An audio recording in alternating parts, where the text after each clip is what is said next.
Okay, guys, you ready for a hot take? This is going to be a big one, and a lot of you may disagree with me on this one, but I'm going to go ahead and say it. I've had a lot of people ask me in the past if I could pick one legend, one of my characters that I've created in For Honor, and have For Honor, the developers, make them canon, like actually add them to the canon lore of For Honor, which one would it be? And a lot of people say, oh, it should be Ruth, because Ruth is my most popular character. It should be Deborah.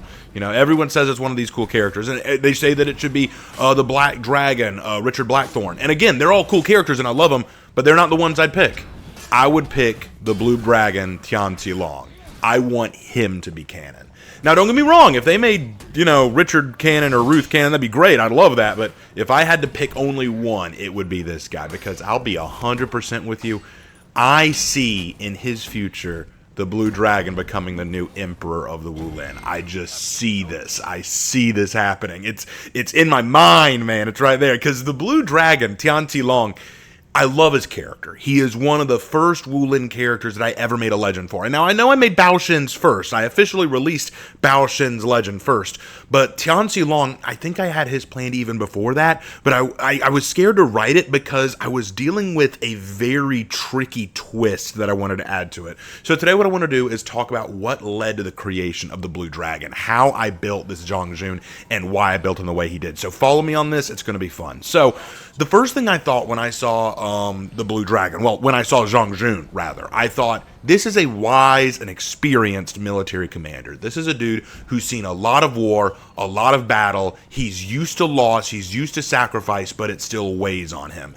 The lines on his face and the white in his hair is not from, just normal age. It's from the stress and difficulty of all the things he's seen, experienced, and done. And that's why I'm not a huge fan of the Zhang Jun looks where he has the black hair, where he looks more youthful. They're fine, I don't have anything against them, but they don't match the aesthetic I was going with for what I wanted the Blue Dragon to be. So I knew that I had to make a character who was experienced, but had suffered tremendously. And then I thought, I had this great idea, what if he lost someone special? Now, of course, it could be a daughter, it could be a son. I made it his wife. I wanted him to lose his wife because what I thought to myself is, I saw this image in my mind of the Blue Dragon sitting beside the Emperor, like looking out at like a garden or something. And the Blue Dragon just looking out into space, like not really seeing the garden, but not seeing it. He's looking beyond that. And the Emperor basically says, oh, you've done so well for me. What can I give you? What would I like? And just, I'd like to die. What a shocking thing to ask for, right? And of course, the Emperor says, I can't let you do that. I need you. I need you in the fight. I need you to keep fighting my battles.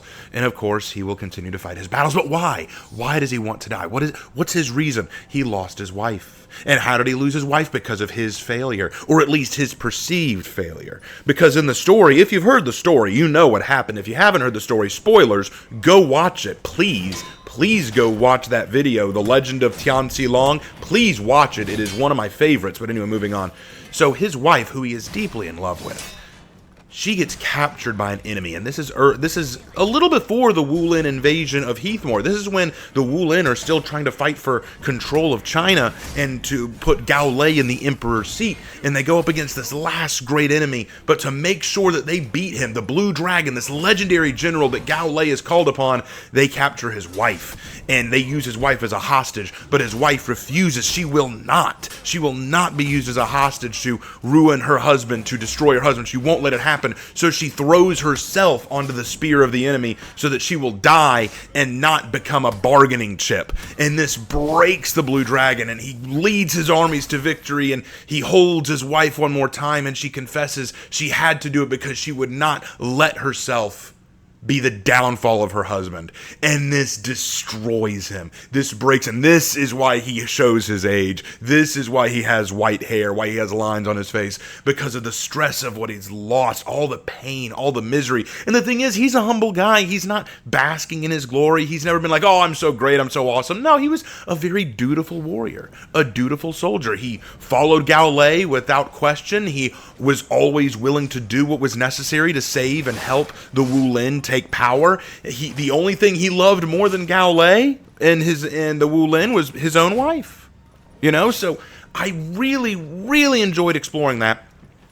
But then I wanted to go further.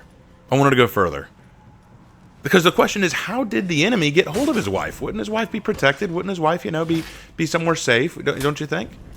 So what I ended up doing was I created a scenario that was a little surprising. And again, spoiler alert. Spoiler alert. If you have not watched this video, if you have not heard the legend, go watch it now and come back. Because this is the spoiler, okay? You've been warned. You have been warned, okay? In the story, it is revealed that every year, Gao Lei would sit down with his generals and leaders and discuss what he's proud of with them, where they need to work on, stuff like that. And he sits down with the Blue Dragon, and every year the Blue Dragon requests the same thing. I want to be allowed to commit suicide so that I can be with my wife. And Gao Lei always denies him. But then this time when Gao Lei leaves, we hear a little bit of a monologue from the Emperor where he reveals it was him who allowed Tian Zhilong's wife to be captured. See, Gao Lei was always worried about the Blue Dragon, always scared of the Blue Dragon, because the Blue Dragon is popular. He's wise. He's a great military commander, and he is one worthy to be the Emperor of the Wulin. And the truth is, he's worried that if Tian Zhilong ever figured that out, he'd turn on Gao Lei, and he knows that his men would prefer Tian Zhilong over him. So he had to make sure that Tian Zhilong was out of the way, either by dying in that big battle or by giving up and having his will broken. He just needed Tian Zhilong out of the way. He did not expect Tian Zhilong's wife to sacrifice herself, but in the end he got an even better result, because now the Blue Dragon is broken. He is a shell of his former power. He will still fight all the battles he needs to. He'll still do what Gao Lei asks him to do. He'll still fight and win.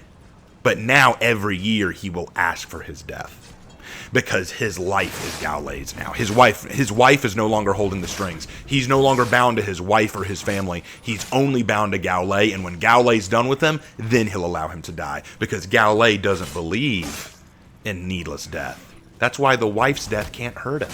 Gao Lei can't see that death as needless. He can't see it as a waste. He got what he wanted out of it and more. The Blue Dragon in the palm of his hand.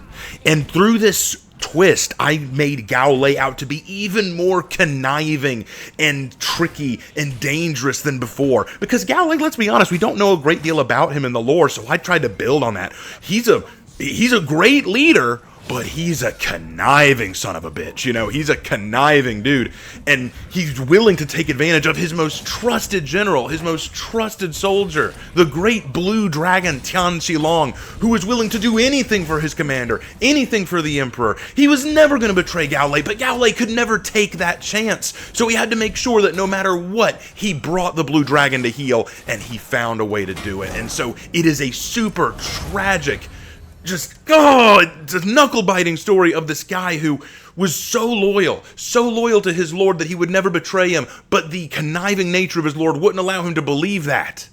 It actually reminds me of this great episode in Columbo. I think it was like the second or third episode. If you've never seen Columbo, great show, watch it. But the detective, Columbo, catches the bad guy because he reveals you have no conscience. You have no morality. You couldn't possibly perceive good people in the world. You see everyone else as just as conniving and manipulative as you are. So that's why you made the deals you did. That's why you let yourself get exposed, because you couldn't believe that some people out there are genuinely good people. And that's the way Gao Lei saw Tian Zhilong. You have to be plotting my demise. You have to be plotting against me. And one day you will. Once you figure out just how cool and popular and powerful you really are, you'll try to overthrow me, not realizing that Tian Zhilong had no interest in doing that.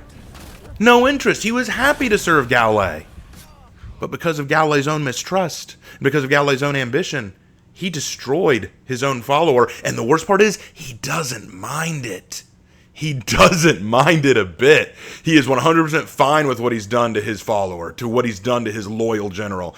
Oh, man, I loved writing it. It was so good. And ever since, I've tried to build more on Gao Lei, like some of the fights he's had, some of the warriors he's interacted with. He even has a place in my story for honor and glory. He's the leader of the Blue Dragon Corps. Now, I will go ahead and make a full admission of one thing. When I wrote this story, I was not as caught up on the Wulin overall lore, and I did not know that after the fall of Chiang Pass, Gao Lei had been exiled. And people have asked me, now that Gao Lei is exiled, what is Tian Zhilong doing? What's going on there? Well, when I wrote the story, I had no idea about that, so I was honestly blindsided. I didn't know what to say. I'm like, I don't know. I didn't know about any of this. I was totally unaware. But now that I think about it, what he'd probably do, first he'd probably go out and search for Gao Lei, because again, he's loyal. He's loyal to his lord. If he ever found out that Gao Lei was the one behind his wife's death, I think what he would do then is take his Blue Dragon core and try to establish for them a place in Heath, more like a town or village or stronghold to call their own. Say, I'm just giving you a small plot of land, a place to build. I'll lead you for a while to make sure that you're good to go, and then I'm going to go quietly die. I'm going to go quietly go be with my wife. You know, like it's not that he hates living, it's that he's lonely. He misses his wife. And he's well past his prime, so it's not like he's out looking for another betrothed. He's not out looking for another wife. He's like, I've done my adventuring and my wooing and all that. I'm done. It's time for me to retire. The only reason I'm still active is because I was loyal to Gao Lei, and now I've got to make sure that my army, my soldiers, and the civilians who work with them have a future. Once I'm done with that, then I'm done. You know, like then I'm just going to quit. I'm just going to kind of quietly ride off into the distance. You know what I'm saying? And that's kind of where I see him going. He's still only active because he's trying so hard to give the Blue Dragon core a future. And wouldn't it be awesome if in the future either Gul'Jin or someone comes to him and says, I don't trust Commander Zhe or General Zhe. I want you to be the Emperor. Wouldn't that be awesome? Because he's a genuinely good guy. He's a genuinely honorable man.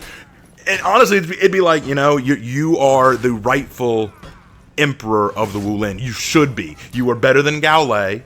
You're more respectful than Gao Lei. You're more honorable than General Zhe. And I could see a battle between Gao Lei and between General Zhe and between Tian Zhilong and General Zhe, and see this fight between the snake and the dragon. Oh, that'd be sick.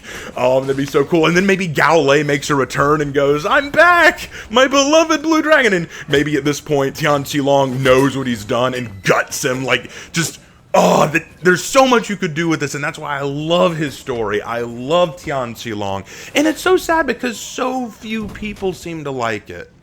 Isn't that weird? Anytime I bring him up in conversation, most people seem to overlook Tian Zhilong. Many people seem to just kind of go, you know, he was okay. I like that story fine. Yeah, it was sad. So I was so disappointed when I read the comments to the video, and people were like only a few people were like, oh, what a twist, you know, like, oh, man. It's a story that I absolutely adore. I wish it was more popular than it was. I need to write more on him. People say, hey, will you ever write sequels to your legends? Tian Zhilong needs a sequel. I don't know what, but he needs a sequel. Because I love him that much. He is that cool. Oh, I really love writing his character. Let me see, what else? When I was designing his overall look, I was going for a dragon aesthetic. That's why his weapon has a dragon theme to it. You know, the white hair, again, goes into his overall age. Now, the back, you'll notice that every now and then when you see his cape, there's an odd symbol on there. It was meant to be an emblem. I had a really cool draconic blue emblem, but I changed it to create the Dark Angels emblem for my Warhammer video. I need to change that again, give him a better emblem back there. But otherwise, his design, I think, is just so goated.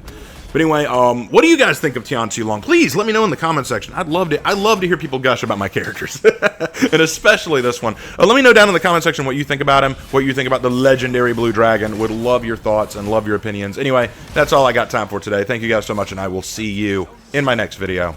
Take care.